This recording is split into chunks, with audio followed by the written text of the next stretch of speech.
நம் வாழ்க்கையில் மழை என்பது சாதாரணமான விஷயம். ஆனால் ஒரு நிமிடம் யோசித்து பாருங்கள், இந்த பூமியில் முதலாக மழை துளி எப்போது விழுந்திருக்கும்? அந்த முதல் மழை துளி விழுந்தபோது பூமியில் மனிதர்களே கிடையாது, மரங்கள் கிடையாது, விலங்குகள் கிடையாது.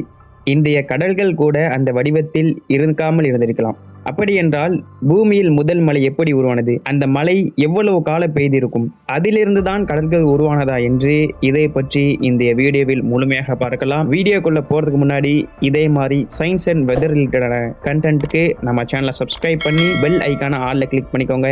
இந்த வீடியோக்காக ஒரு லைக் பண்ணிக்கோங்க. இதை பற்றி தெரிந்து கொள்ள முதலில் நாம் சுமார் 4.54 பில்லியன் ஆண்டுகள் பின்னோக்கி செல்ல வேண்டும். அந்த காலத்தில் பூமி இன்று இருப்பது போல அமைதியான ஒரு கோள் கிடையாது. விண்வெளியில் இருந்த தூசி, பாறை துண்டுகள் மற்றும் பல்வேறு பொருட்கள் ஒன்றொன்று மோதியும் இணைந்தும் பூமி உருவாக தொடங்கியது. அப்போது பூமியின் மேற்பரப்பு மிக அதிகமான வெப்பநிலையில் இருந்தது. பல இடங்களில் உருகிய பாறைகள், எரிமலை செயல்பாடுகள், அதிக வெப்பம், இப்படி ஒரு கடுமையான ஆரம்ப கால பூமி இருந்திருக்கலாம். ஆனால் காலப்போக்கில் பூமி கொஞ்சம் கொஞ்சமாக குளிர தொடங்கியது. அதுதான் நம்முடைய மழையின் கதையில் மிக முக்கியமான கட்டம். பூமியின் ஆரம்ப கால வளிமண்டலம் இன்றைய வளிமண்டலத்தை போல இல்லாமல் எரிமலைகளில் இருந்து வெளியேறிய வாயுக்கள் வளிமண்டலத்தில் சேர்ந்தன. அவற்றில் நீராவியும் முக்கியமான ஒன்றாக இருந்தது. பூமியின் உள்ளே இருக்கும் நீரும் எரிமலை செயல்பாடுகளும் ஆரம்ப கால வளிமண்டலத்தில் நீராவி உருவாக காரணமாக இருந்திருக்கலாம். ஆனால் பூமி தொடர்ந்து குளிரும் போது ஒரு முக்கியமான விஷயம் நடந்தது. நீராவி குளிர்ந்து சிறிய நீர்த்துளியாக மாறத் தொடங்கியது.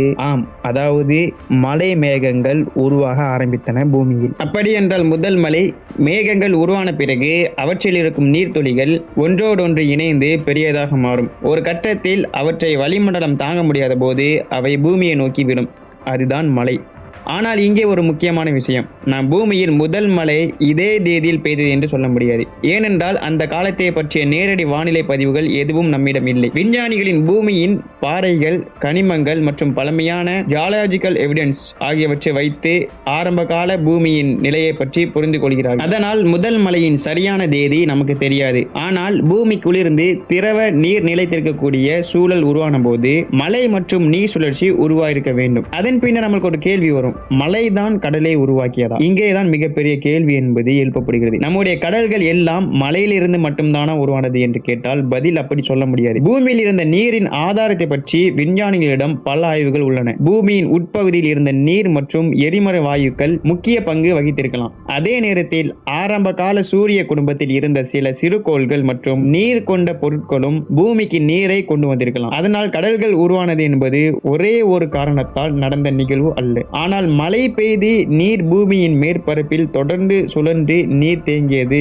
ஆறுகள் மற்றும் கடல் போன்ற அமைப்புகள் உருவாக உதவியது. ஆரம்ப கால மழை இன்றைய மழையை போல இருந்ததா என்று கேட்டால் நிச்சயமாக இல்லை. ஆரம்ப கால பூமியின் சூழல் இன்றைய பூமியை விட முற்றிலும் வேறுபட்டது.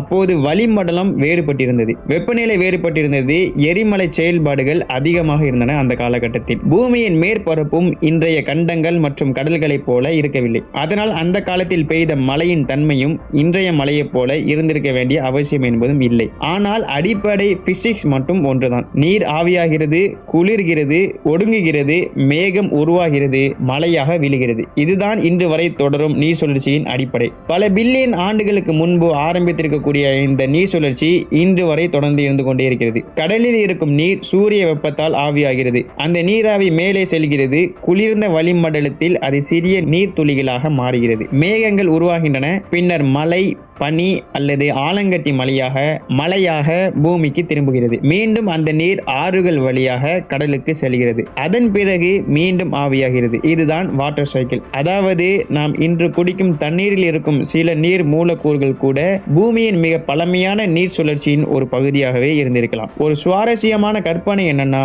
ஒரு விஷயத்தை கற்பனை செய்து பாருங்கள். நீங்கள் சுமார் 4 மில்லியன் ஆண்டுகளுக்கு முன்பு பூமியில் நிற்கிறீர்கள். உங்களை சுற்றி மனிதர்கள் இல்லை, நகரங்கள் இல்லை, விமானங்கள் இல்லை, சாலைகள் இல்லை. ஆனால் மேலே வானத்தில் மேகங்கள் உருவாகின்றன. அதிலிருந்து மழை துளிகள் விழத் தொடங்குகின்றன. அந்த மழை துளிகளில் சில இன்று நாம் பார்க்கும் கடல்களின் நீண்ட பயணத்தின் ஒரு பகுதியாக நிச்சயமாக இருக்கலாம். ஒரு சிறிய மழை துளி, ஆனால் அதன் பின்னால் பில்லியன் ஆண்டுகள் வரலாறு என்பது உள்ளது. அதனால் அடுத்த முறை மழை பெய்யும் போது வெறும் மழையாக மட்டும் பார்க்காதீர்கள். இந்த மழைக்கு பில்லியன் ஆண்டுகளுக்கும் மேலான ஒரு வரலாறு இருக்கலாம் என்பதை நீங்கள் புரிந்து கொள்ள வேண்டும். நிச்சயமாக இந்த ஒரு வீடியோவில் நீங்க மழையை பற்றி தெரிய தெரியாத சில சுவாரஸ்யமான தகவல்கள் நிச்சயமாக இந்த வீடியோவில் தெரிந்திருப்பீர்கள். இந்த வீடியோ பிடித்திருந்தனா இந்த வீடியோ லைக் பண்ணிக்கோங்க. இந்த வீடியோ உங்களுக்கு பிடித்திருந்தால் நிச்சயமாக நீங்க லைக் பண்ணிக்கோங்க.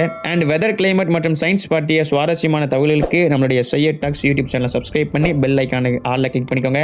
அடுத்த வீடியோவில் இன்னும் ஒரு ஆச்சரியமான விஷயத்தோடு சந்திப்போம். மலையை ரசிப்போம், அறிவியலையும் புரிந்து கொள்வோம். நன்றி.